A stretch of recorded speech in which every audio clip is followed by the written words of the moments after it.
big walnut. The tau in CTE is found in the folds of the walnut. To some extent, it's all about the pattern in this disease. You know, it's tau in specific cell types and in a specific location that kind of sets this disease apart.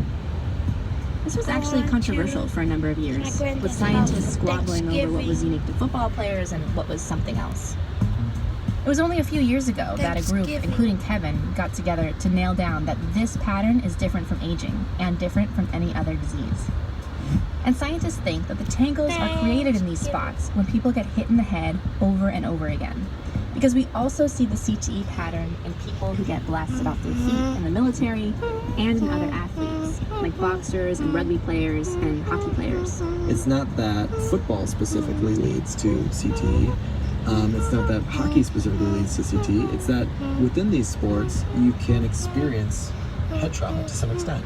When we find a brain and it's got this signature, and we look back on their life, the kind of common underlying thread is that they got hit in the head a lot. And we don't know how many hits to the head it takes to get CTE, but we do know that football players can get a lot of them. In one study that put sensors in the helmets of college football players, a lot of the players got hundreds of hits to the head over a season. Okay, I'm gonna punt this to Wendy. Hut, hut, hike. Thanks. So, playing football can leave a mark on your brain, stamping it with these weird tangles. The next question we're tackling head on is, how common is this? Like, when you look at your favorite team on the field, how many players will get CTE?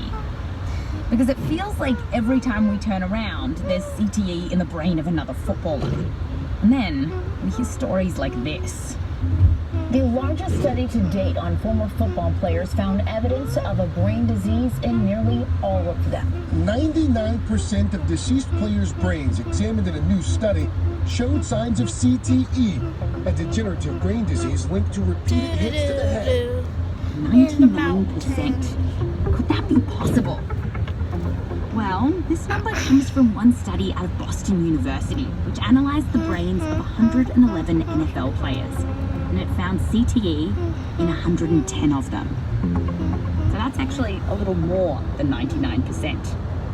Does this mean that basically all players will eventually get CTE?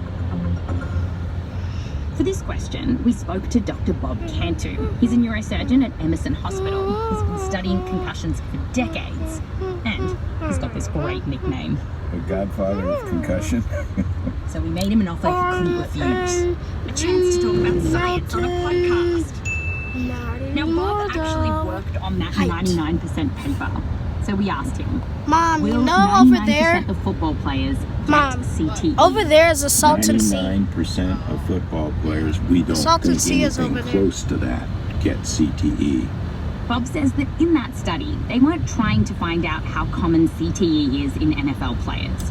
They were just describing what they'd found in a bunch of brains. And the reason we can't repurpose this study is because this team of researchers, well, they weren't just studying any footballers' brains. They were actually donated, often from worried families who suspected that there was something wrong with their loved ones. He drives it The out. majority of those brains are being asked to be looked at because someone in the family is saying, oh my God, He why lives did in Dad Salton go City. off the bunkers?